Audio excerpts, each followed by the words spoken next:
Hello everyone, this is Crota giving you a shoutcast and game 1 in a best of 3 series between mousesports' MorroW versus Fnatic's Fenix here on Tal'Darim Altar. This is part of the Crota ClanWars hosted by me.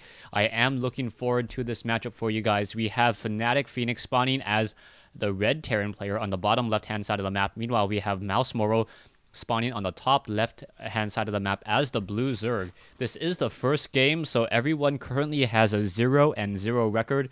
If you guys couldn't tell from the intro video, the other two teams are EG, and I forgot who else was EG and MYM. Those games will also be going on this week as well. There should be a lot of games to look forward to. I'm also using a new setting in terms of recording, so I got a lot of audio equipment sitting on my desk, but let me just get straight into this game. We have Fenix just pretty much opening with that standard build order, the 10 supply depot over here. Meanwhile, coming back over here, we have MorroW pretty much doing a standard build order as well. We'll see if he goes for a spawning pool first or a hatchery. Hatchery first is pretty common, especially here on Tal'Darim Altar. There's a large walking distance in between the bases. And because of the large walking distance, it's very easy to establish yourself and try to get an early hatchery and try to get that early economic lead. Looking into Fenix's, Fenix, is he going to go for something absolutely crazy? Is he going to try to actually go for a 13 command center? And he may be going for a 13 command center here, or no, he's actually trying to hide barracks over here, trying to make sure that he is nowhere nearby, no drones are nearby, and he is going to be going for a 13 command center. This is a very, very risky economic move. Meanwhile, we are going to get an overlord. The overlord should be able to spot this command center in just a moment. Meanwhile, we already have a hatchery coming into play by MorroW, so it doesn't look like MorroW will be able to punish this very, very early command center down here at the natural expansion. No spawning pool just quite yet. Still training up a lot of drones. We should be getting up a spawning pool in just a moment. There you go. And the spawning pool meaning about 80 seconds from now, we should be getting at least 4 to 6 Zerglings. And now going into a refinery first. So Fenix being very aggressive. Sorry, never mind. The barracks is over here. So it is a barracks and a refinery.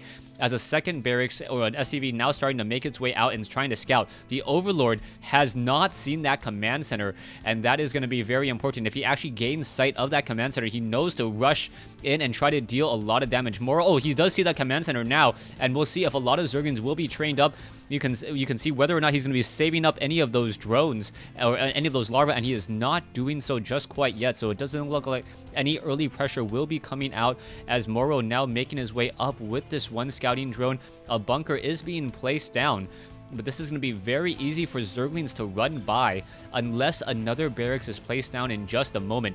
You can see a lot of units and queens now being trained off of 2 hatcheries. And if MorroW times this correctly, he could probably send in 20 Zerglings very, very early on. You do see that a Marine is trying to shoot away at this one drone over here. The drone does get taken down. And now Fenix has not done anything to really try to defend this natural expansion location. Mules are being called down, and taking a look at the harvester count, it is about even so far. Production-wise, those queens still have quite a ways to go.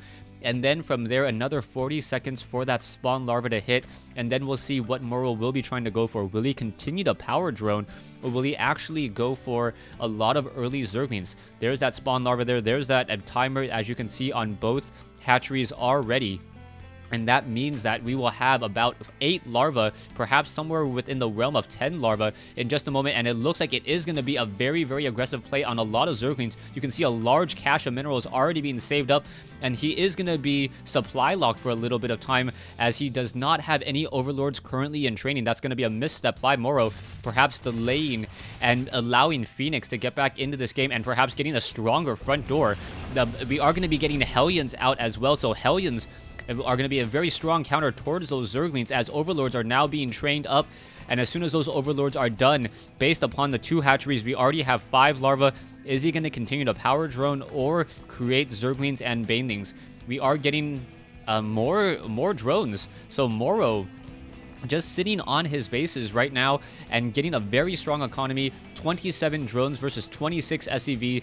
Fenix still having a slight economic advantage because of these 2 mules here, and the mules perhaps over here once he decides to try to call them in. We are getting a starport as well, so we may be getting medevacs as a lot more units are being ramped up into production Hellions now being trained up as well. And as soon as those Hellions are out and about, those Zerglings do not really stand a chance, as four Hellions able to one-shot a Zergling very easily, including some burning trees over there. However, the front door is now a little bit more open, so I'm kind of curious as to why he's actually leaving his front door open like that for a possible run-by.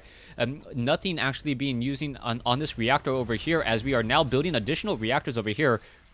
That is a little curious. Why not just use the reactor you already have established, as the Hellions are now battling against Roaches. So early Roaches now, and those Hellions looking to deal a lot of damage, trying to drive around. The Hellions do move significantly faster, but there are already 7 Roaches in play and 9 Roaches in play, as those Roaches are going to get a lot of damage onto those Hellions. Hellions being forced to retreat all the way home, and I do not believe there's going to be enough Marauders in time, and with only a starport, and with the reactor, that means no Banshees are going to be trained anytime soon. We are getting some siege tanks with siege tech, and now we need to get some units into those bunkers. A lot of Roaches, a very large army, all of a sudden being trained up, and now Banelings joining in this battle as well. So 10 Banelings now being trained. Roaches, the main beef portion of this army, they're going to be able to start sniping down at the supply depots. And now SCV is trying to come over to repair, but they're not going to be able to surround nearly as well as they want to. And with Banelings bringing up the rear, even the Marines inside are not going to be able to deal that much damage. A lot of damage going to be dealt as the Roaches and Banelings simply pushing in, blowing away all of those bunkers, and MorroW just almost making this look too easy here on Tal'Darim Altar. So many Roaches, and there's the GG by Fenix. Wow. So MorroW, with a very, very well-balanced, well-timed attack, getting a lot of drones to be able to support his economy. 32 drones at only 9 minutes into this game, and then somehow attacking with what was originally around a 15 to 2,000 resource army, taking Game 1 in this best-of-3 matchup. Stay tuned for Game 2. Thanks for watching. Thanks for listening.